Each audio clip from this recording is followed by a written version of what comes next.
Good morning. I took this week off from work to try and enjoy some time, kind of debrief my brain, relax a little bit before the new school year begins. And all of the plans that I made really didn't come to fruition. The smoke is thick as a blanket out there. The heat is unbearable. I just stole this little window of time where there's a little breeze to kind of hopefully be able to walk beans and be able to get a little exercise myself.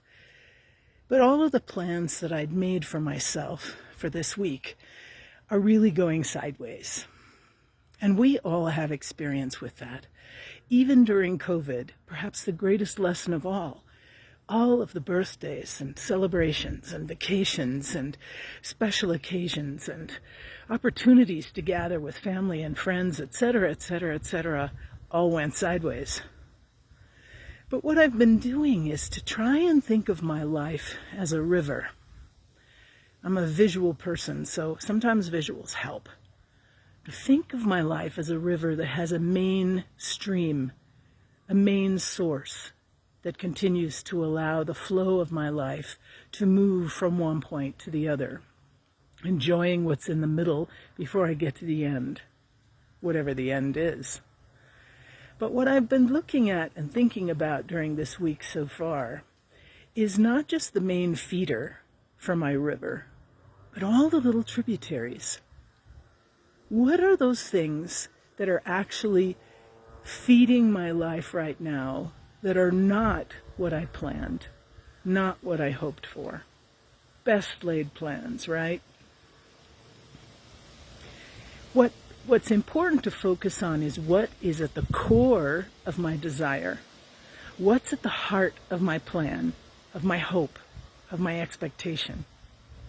If at the core of my expectation for this week was rest and relaxation, I am getting that. It just looks different than what I'd thought. I'm enjoying a number of good books. I'm spending some time with friends and with my dog. There are alternative sources to renewing and restoring my spirit. We've all had to learn that this year. But I think that the important thing is, do we resign ourselves to that? Oh, geez, it's not what I wanted. I guess I'll put up with what I can get.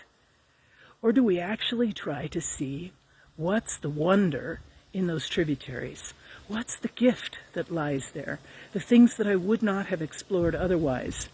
I've ordered a few books of people that I'm looking at, biographies now of people that I'm really interested in, that I would not have taken the opportunity to read had I not had this long, luxurious week, pretty much uninterrupted, because I don't want to be outside. There's growth. There's actually, it's achieving what I'd hoped when I set aside this week to begin with. Think about your own experiences, how the best laid plans that you have put down and hoped for, and how many times in our lives they don't pan out. What gifts lie in the alternatives? Is there something there that actually feeds the core desire that we had to begin with? And that's where you can see the Spirit of God at work. God taking advantage of every opportunity to grant our deepest hopes and desires. Lord, that we just have the eyes to see